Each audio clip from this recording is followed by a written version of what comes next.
بسم الله الرحمن الرحيم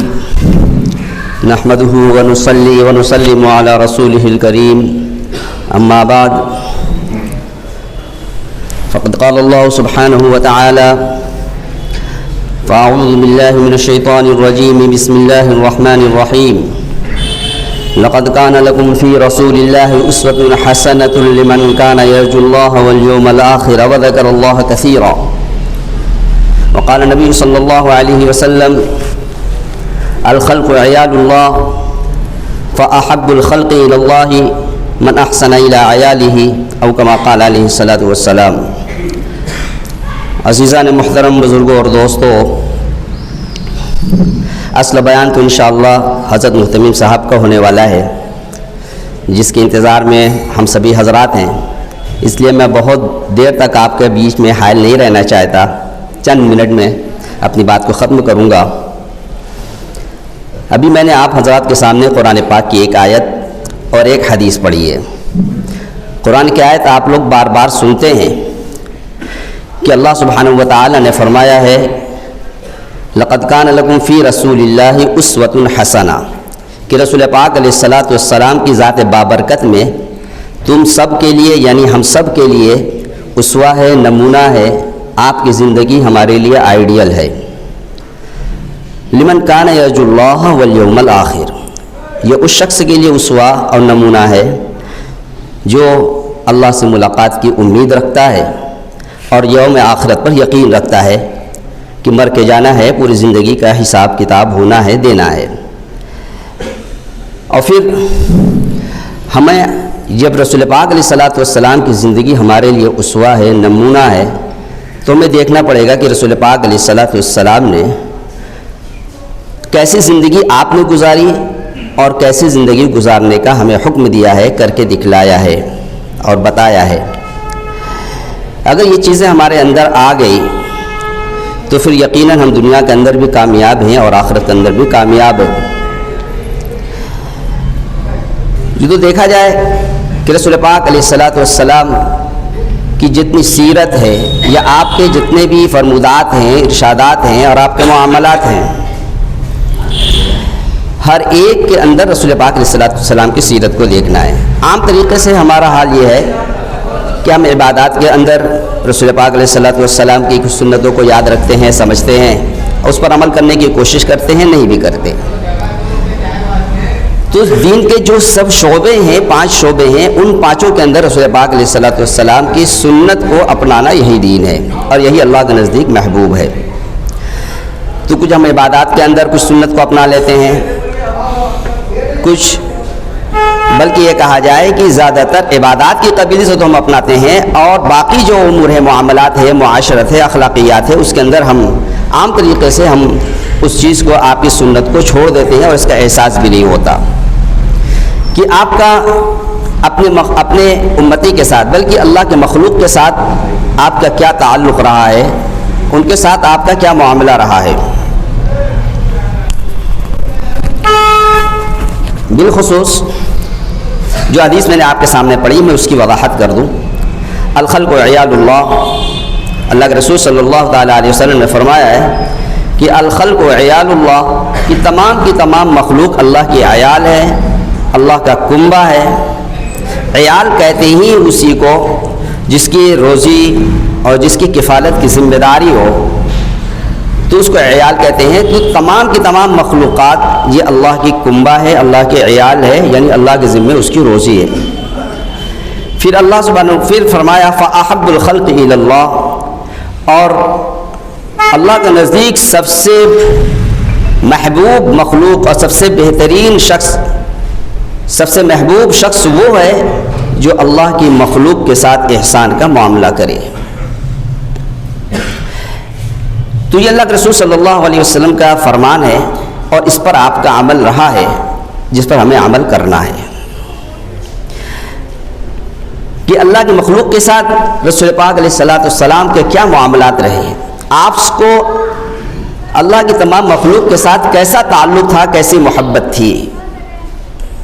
کہ آپ کو یہ بات بالکل گوارا نہیں تھی کہ اللہ کو کوئی مخلوق دنیا کے اندر مظلوم زندگی گزارے، کوئی مخلوق یا کوئی انسان ہی ہو وہ اللہ کو بھول کر کے، اللہ کو چھوڑ کر کے، اللہ سے لا تعلق ہو کر کے زندگی گزارے اور اپنا ٹھکانہ جہنم بنائے۔ آپ انتھک کوشش کیا کرتے تھے ان کو راہ راست پر لانے کی، آخرت کے اعتبار سے بھی اور دنیا کے اعتبار سے بھی۔ اور یہ آپ کی ایسی پہچان تھی کہ آپ کی یہ پہچان بن گئی تھی کہ رسول پاک علیہ الصلوۃ والسلام مخلوق کی بڑا خیال کیا کرتے تھے۔ حدیث کے اندر بھی آپ بارہا سنتے ہیں اور جانتے بھی ہیں کہ آپ کے اوپر چاہے ظلم کے پہاڑ توڑے جا رہے ہوں، لیکن آپ نے اس کا بدلہ نہیں لیا، برائی کا بدلہ برائی سے نہیں لیا، بلکہ آپ نے احسان سے کیا ہے، حسن سلوک سے کیا ہے۔ تو آپ کے وہ اخلاق تھے، آپ کے ایسے معاملات تھے کہ لوگ آپ سے قریب ہوتے گئے، جڑتے گئے۔ آپ کا دشمن ہی کیوں نہ ہو، آپ پر ایمان نہ بھی لایا ہو، لیکن اس کے دل میں یہ بات ضرور تھی کہ آپ ایک سچے، ایماندار، امانت دار آدمی ہیں۔ تو مجھے کہنا یہ ہے کہ جب رسول پاک علیہ الصلوۃ والسلام،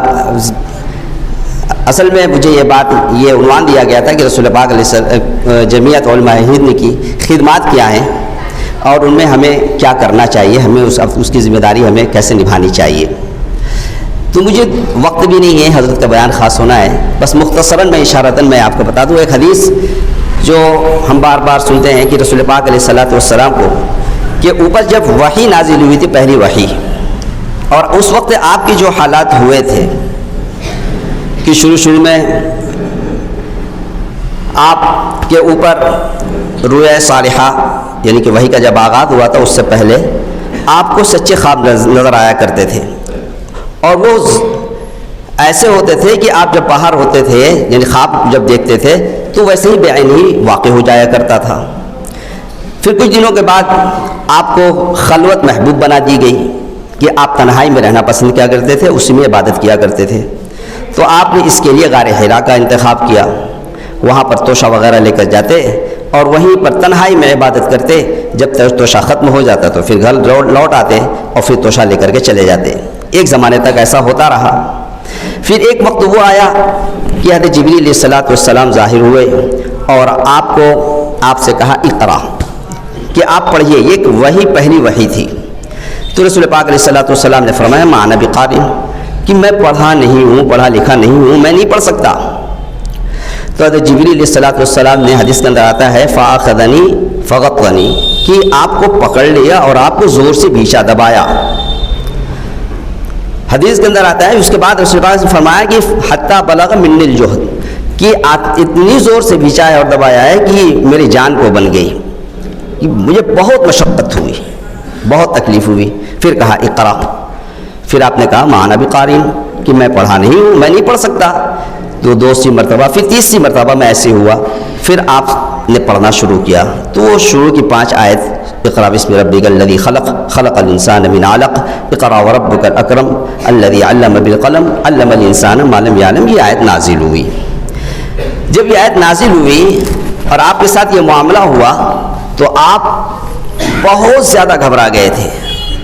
آپ کی پریشانی کی یہ حالت تھی کہ آپ گھبرائے وہاں سے چلے ہیں، لڑکھڑاتے ہوئے، پریشان حال، پریشان قلب کے ساتھ حضرت خدیجہ الکبریٰ رضی اللہ تعالی عنہا کے پاس پہنچے ہیں اور ان سے کہا زمیلونی زمیلونی، کہ مجھے چادر اوڑھا دو، مجھے کپڑا اوڑھا دو۔ یہ الفاظ تھے آپ کے، اور پھر آپ کو چادر اوڑھا دی گئی۔ کچھ دیر کے بعد جب سکون ہو گیا تو پھر پورا واقعہ بیان کیا حضرت خدیجہ الکبریٰ رضی اللہ تعالی عنہا، جو ہم سب کی مائیں ہیں، پہلی ماں ہیں۔ تو رسول پاک علیہ الصلوۃ والسلام نے اپنا واقعہ سنا کہ ایسا ہوا، اور لقد خشیت علی نفسی، مجھے اپنی جان کا خطرہ ہے کہ مجھے لگتا ہے کہ میں بچوں گا نہیں۔ یہ حالت آپ کی ہو گئی تھی۔ تو اس وقت حضرت خدیجہ الکبریٰ رضی اللہ تعالی عنہا نے فرمایا تھا کلا واللہ، کہ ہرگز ایسا نہیں ہو سکتا، اللہ تعالیٰ آپ کو ضائع نہیں کرے گا، آپ کو رسوا نہیں کرے گا، لا یخزیک اللہ ابدا، کہ اللہ تعالیٰ آپ کو ہرگز رسوا نہیں کرے گا۔ پھر وجہ بتائیں، انک لتصل الرحم، کیوں رسوا نہیں کرے گا؟ اس لیے کہ آپ تو صلہ رحمی کرنے والے ہیں، رشتے ناطے کو جوڑنے والے ہیں، قطع رحمی کرنے والے نہیں ہیں۔ کوئی آپ کے ساتھ بدسلوکی بھی کرے تو آپ اس کے ساتھ حسن سلوک کرتے ہیں، اپنے خاندان کے اور لوگوں کو آپ جانتے پہچانتے ہیں، ان سے ملتے جلتے ہیں، رشتے کو قائم رکھنے کی کوشش کرتے ہیں، یہ آپ کی صفت ہے، لا تصل الرحم۔ پھر دوسری صفت وتقر الضیف، کہ آپ تو بڑے مہمان نواز ہیں، کوئی بھی مہمان آتا ہے، چاہے حج کے زمانے میں ہو، عمرہ کے زمانے میں ہو، کوئی بھی مہمان، کوئی نووارد اگر آیا ہے تو آپ تو اس کی ضیافت کرتے ہیں۔ یہ مشہور بھی تھا کہ آپ بڑے مہمان نواز تھے، اور عربوں میں یہ چیز پائی بھی جاتی تھی اور پائی جاتی بھی ہے کہ وہ مہمان نواز ہوتے ہیں، اور رسول پاک علیہ الصلوۃ والسلام کے اندر یہ صفت بدرجہ اتم موجود تھی کہ آپ بے حد مہمان نواز تھے۔ بھوکے رہ جانا اور مہمان کی خاطر کرنا یہ ان کا شیوا تھا، ان کی عادت تھی۔ وتقر الضیف، اس کے بعد فرمایا وتکسب المعدوم، کہ آپ تو وہ ہیں جو کما وما نہیں سکتے ہیں، چاہے کسی وجہ سے، بیماری کی وجہ سے، غربت کی وجہ سے، افلاس کی وجہ سے، آپ اس کو کما کر اس کا خرچہ چلاتے ہیں۔ اور اس کے بعد فرمایا وتکسب المعدوم وتحمل الکل، اور آپ تو دوسرے کو بوجھ اٹھا لیا کرتے ہیں، آپ دوسرے کو بوجھ کو اٹھاتے ہیں۔ ایک تو یہ کہ جنس کی قبیل سے سمجھ لیا جائے کہ کوئی سامان وغیرہ کوئی لے کر جا رہا ہے، بھاری بھرکم اٹھا نہیں جا رہا ہے تو آپ اٹھا لیا کرتے ہیں۔ دوسرے یہ کہ کوئی کے اوپر کوئی ذمہ داری آ گئی، یا اس کے اوپر کوئی تاوان یا کوئی بوجھ اس کے اوپر آ گیا ہے جس کو وہ ادا نہیں کر سکتا کسی وجہ سے، تو آپ اس کی ذمہ داری اپنے سر لے لیا کرتے تھے اور اس کو ادا کیا کرتے تھے۔ تو آپ کی تو یہ صفات تھی وتحمل الکل۔ اور اس کے بعد وتعین علی نوائب الحق، اور کوئی آفات سماوی یا اللہ کی طرف سے کوئی حالات آ جائے تو آپ ان حالات کے اندر آپ مددگار ہوا کرتے تھے، لوگوں کی مدد کیا کرتے تھے۔ اب حالات کیسے آ سکتے ہیں اور کیسے کیسے حالات آئے ہیں آپ کی زندگی میں، یہ ہمیں جاننے کی ضرورت ہے۔ کبھی بھی ایک واقعہ مدینہ منورہ کا ہے کہ مدینہ میں رات میں شور ہوا کہ معلوم ہو رہا ہے کہ دشمن نے حملہ کر دیا، لوگ پریشان حال کہ دیکھا جائے کہاں سے حملہ کی آواز آ رہی ہے، کہاں سے یہ شور کی آواز آ رہی ہے۔ تو لوگ صحابہ کرام نکلے ہیں تعاقب کرنے کے لیے کہ کہاں سے شور کی آواز آئی ہے، نکل پڑے۔ تو جب گئے ہیں تو معلوم ہوا کہ رسول پاک علیہ الصلوۃ والسلام پہلے ہی جا چکے تھے اور ان کا دیکھ داکھ کر کے آ گئے، کہا کہ کوئی حرج گھبرانے کی بات نہیں ہے، واپس چلو۔ تو آپ تو سب سے اس میں پہل کرنے والے تھے، حالات کسی بھی طرح کے ہوں، کئی زلزلہ آ گیا یا سورج گرہن ہی ہو گیا یا اور بھی کسی طرح کے حالات، تو اس کے اندر آپ لوگوں کی مدد کیا کرتے تھے۔ یہ وہ حدیث ہے کہ میں یہ سمجھتا ہوں کہ جمعیت علماء ہند کی جو خدمات ہیں اور جمعیت علماء ہند کا جو مقاصد ہیں وہ بیانی اس حدیث کے مصداق ہیں کہ کوئی بھی حالات ناگہانی عام طریقے سے لوگ دیکھتے ہیں کہ دوسرے کی جو مجبوریاں ہوتی ہیں، پریشانیاں ہوتی ہیں، کوئی حالات آ جاتے ہیں تو جمعیت علماء ہند سب سے پہلے کھڑی ہوتی ہے اور اس کی مدد کرتی ہے۔ کوئی اگر کسی وجہ سے جیل خانے کے اندر چلا گیا، جیل کے سلاخوں میں ہے، جیسے آج کل کے حالات کے اندر یہی ہو رہا ہے کہ معصوم کو اٹھایا جا رہا ہے۔ کوئی اپنی جماعت میں پڑھا لکھا اچھا قابل آدمی ہے اور جس سے ہم مسلمانوں کا بھلا ہونے والا ہے، تو ایسے کو چن کر کے اٹھایا جا رہا ہے اور جیل کے سلاخوں میں ڈالا جا رہا ہے۔ کتنے سارے لوگ آج بھی ہیں۔ تو جمعیت علماء ہند یہ وہ جماعت ہے کہ ایسوں کی مدد کرنے کے لیے ہر وقت تیار رہتی ہے، اور ان کے لیے اگر وکیل کی ضرورت ہے اور جون سی بھی ضرورت ہوتی ہے، پیسے کی ضرورت ہے، ان کی مدد کی ضرورت ہے، اس کے لیے سب سے آگے بڑھ کر کے جمعیت علماء ہند کام کرتی ہے۔ چاہے موب لنچنگ کا معاملہ ہو یا اور بھی جتنے واقعات ہوتے رہتے ہیں، کہیں فساد ہو گیا سنتے رہتے ہیں، چاہے تیری پورا کے اندر ہو، چاہے دلی کے اندر ہو، چاہے آسام کے اندر ہو، کہیں بھی کہ مسلمان پریشان ہے، خوف و ہراس کا عالم ہے،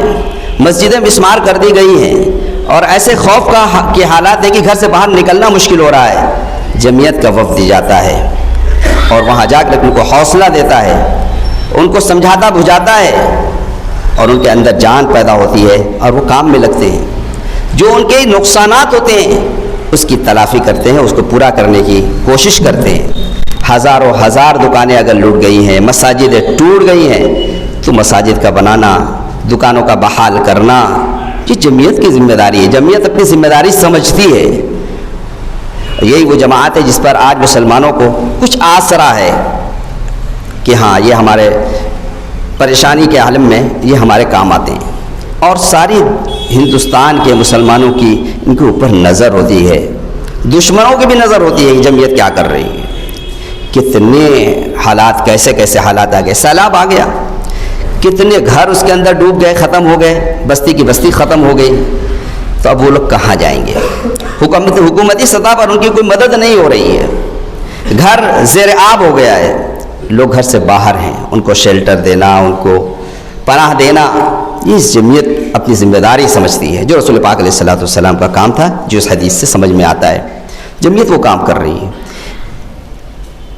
جمعیت کا مطلب کہ یہ ایک جماعت ہے جس کے اندر بہت سارے افراد موجود ہیں, اور اس جمعیت کے پلیٹ فارم سے جو بھی کام کیا جائے گا اس کے اندر جتنے لوگ بھی شریک ہوں گے, تو میرے محترم دوستو بزرگوں, ہر ایک اس نیکی کے کام کے اندر شریک مانا جائے گا اور ثواب کا مستحق بنے گا. اسی طریقے سے یہ تو کسی کو کوئی پریشانی ہے, کوئی دقتیں ہیں, تو جمعیت سب سے پہلے ہمارے سامنے ہے. تو میرے محترم دوستو بزرگوں, خدمات تو اس کی بہت ہے. چاہے دینی اعتبار سے دیکھا جائے کہ اگر ہمارے دین اور اسلام کے اوپر کوئی ضرب آنے والی ہوتی ہے یا اس کے خلاف کوئی آواز بلند کرتا ہے, تو جمعیت سامنے آتی ہے, ان کا جواب دیتی ہے. تو میں تو اشارے میں بات کر رہا ہوں, ٹائم بھی نہیں ہے. تو میں یہ کہہ رہا تھا کہ جمعیت یہ بعینی اس حدیث کی مصداق ہے, اور اس کے اندر جو بھی لگے گا. اور پھر سب سے بڑی بات یہ ہے کہ جمعیت کو یہ کہا جائے کہ یہ ہماری تمام دینی تنظیموں کی یہ محافظ بھی ہے, معاون بھی ہے, تو غلط نہیں ہوگا, اور ہے ایسے ہی. جمعیت کے قیام کا مقصد ہی, اور جمعیت آج بھی وہی کام کر رہی ہے کہ کہیں پر بھی ہمارے مدارس پر کوئی آنچ آنے والی ہوتی ہے, یا ہمارے مساجد ہے, مکاتب ہے, ہمارے مدارس کے اوپر ہوں, چاہے ہمارے مقابر پر ہوں, کہیں پر بھی کوئی آنچ آنے والی ہوتی ہے یا آنچ آ جاتی ہے, تو یہ فوراً سامنے کھڑی ہو کر کے اس کا حل تلاش کرتی ہے.